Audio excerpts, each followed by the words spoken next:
New at 5 now, the Indy 11 is weighing in tonight on its plans to try and join Major League Soccer. This after voters in St. Louis turned down a plan to fund a new stadium there, taking a front runner for expansion out of the running.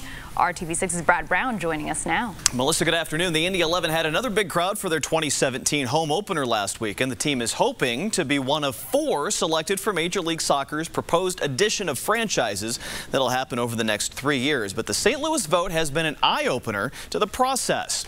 Monday's proposition asks St. Louis for $60 million in public funding for their $255 million stadium plan. St. Louis was considered a lock for an MLS team after a vote of confidence from the league office. But by a 53 to 47% vote, St. Louis voters said no. The majority of their fan base is in the suburbs, and they couldn't vote. So St. Louis takes a big step back from the front of the pack.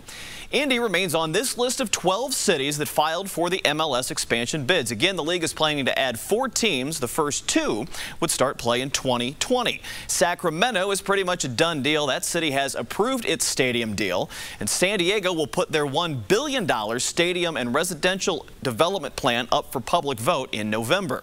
So clearly the stadium hurdle is the biggest facing Indy 11. A team spokesman telling RTV6 today that the franchise would prefer a public-private partnership on the new stadium. They're willing to hear ideas from local leaders, and work continues to try and get a firm plan in place. But for any of the cities, a lack of stadium plans puts them way behind the curve.